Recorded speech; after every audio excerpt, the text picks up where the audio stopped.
शिक्षक आणि विद्यार्थी बालमित्रांनो, आता चौथीच्या पाठासंदर्भात दोन मुलांनी अगदी उत्तम माहिती सांगितली.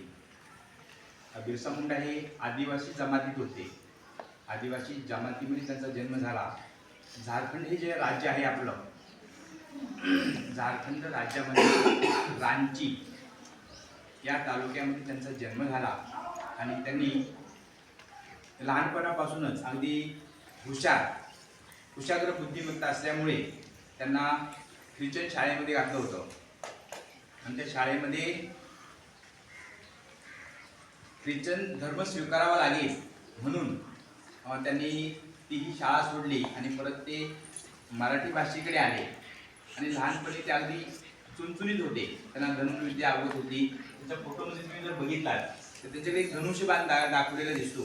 याचं कारण ते आहे की त्यांना धनुर्विद्या ही उत्तम प्रकारे येत होती आणि लहानपणापासून आवड असल्यामुळे ते ही धनुर्विद्या शिकले. आणि त्यावेळेला त्यांचा जन्म झाला तो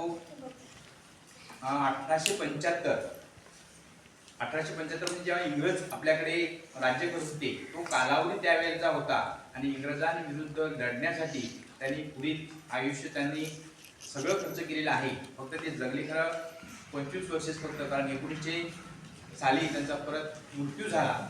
परंतु ह्या 25 वर्षाच्या कालावधीमध्ये अगदी तारुण्यामध्ये त्यांनी इंग्रजांविरुद्ध लढा दिला. यांची माहिती कुठे जास्त लिहिलेली नसल्यामुळे, आदिवासी एरियात असल्यामुळे तिथे सुशिक्षित माणसं कमी होती. त्यांची माहिती हळूहळू जेव्हा जगासमोर आली त्याच्यानंतर त्यांना जननायक ही एक पदवी दिली. जसे आपण लोकमान्य टिळक असं म्हणतो, महात्मा गांधी, तसं यांना सुद्धा नुसतं बिरसा मुंडा असं न म्हणता जननायक अशी एक उपाधी त्यांना दिलेली आहे.